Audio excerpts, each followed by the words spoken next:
Masih sebelumnya, tadi baca pres Ganjar Pranowo, saudara, ini melakukan sejumlah hal untuk menjaring generasi muda, kemudian juga mengatakan bahwa nama bakal cawapresnya ini sudah ada.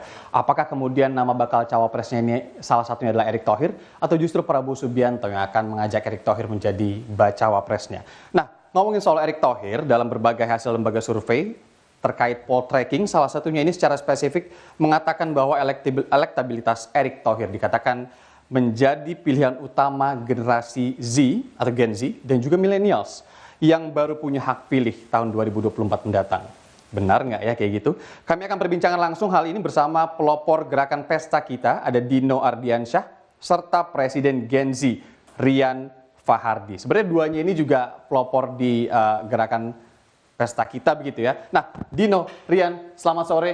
Ini pertanyaan awal dulu untuk kalian, jadi bisa dijawab langsung masing-masing. Kemarin Pesta Kita juga sudah mendeklarasikan untuk kemudian salah satunya adalah menitipkan begitu ya harapan-harapan anak-anak muda Gen Z kepada Erick Thohir dan juga menjadi jembatan antara anak muda dan juga pemerintah ataupun nantinya bila terpilih Erick Thohir begitu ya sebagai pimpinan.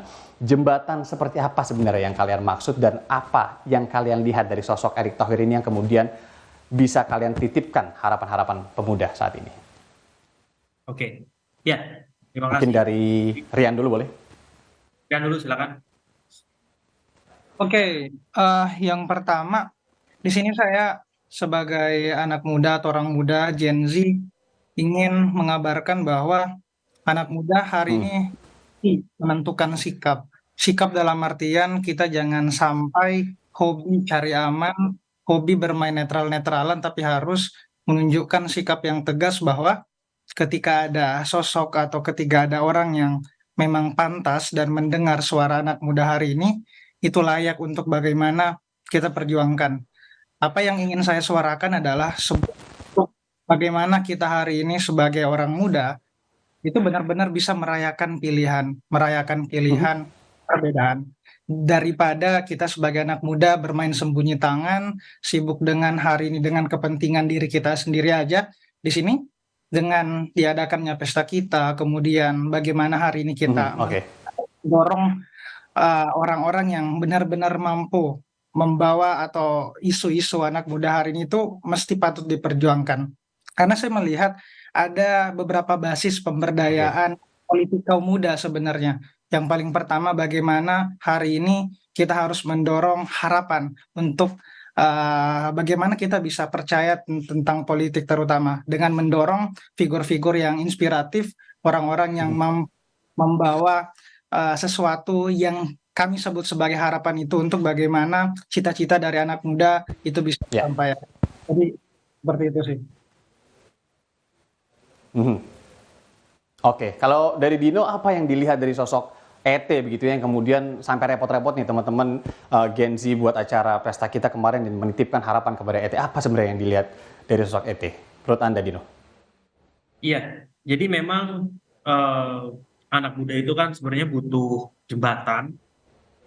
Kita ini butuh dilibatkan sebagai subjek bukan objek, dan kita pasti butuh figur bangsa yang memang memberikan kesempatan itu suatu untuk anak muda.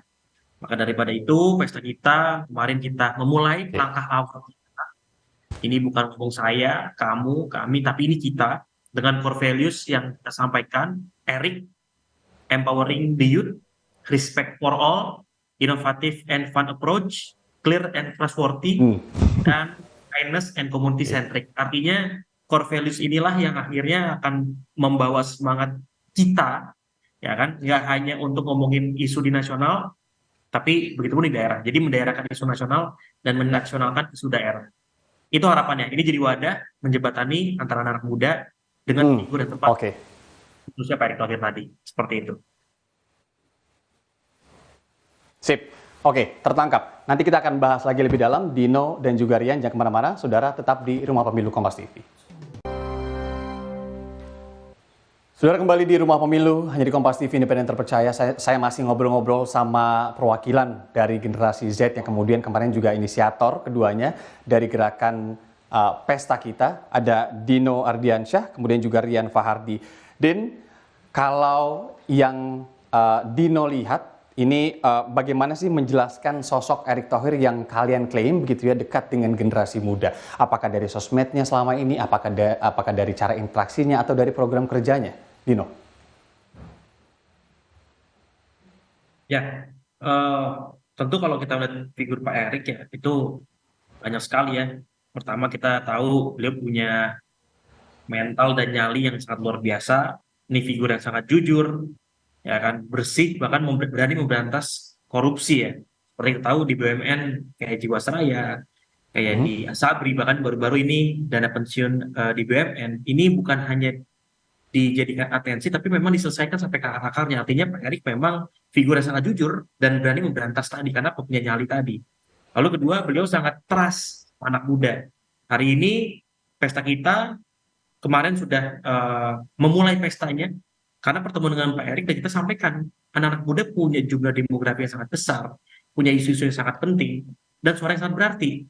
Karena semua itu, kita butuh jembatan wadah figur yang tepat.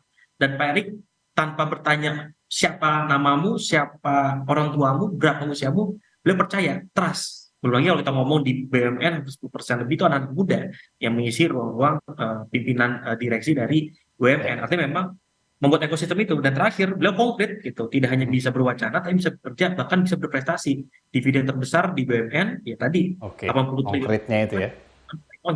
Jadi dari semua itu, akhirnya kita merasa, ya Pak Erick Thohir ada jawaban, termasuk membahas isu-isu anak muda, yang beliau sangat dekat sekali itu. Salah satu mental, pendidikan, lingkungan, ekonomi kreatif, dan ekonomi digital, dan sebanyak lain. Kurang lebih seperti itu. Oke.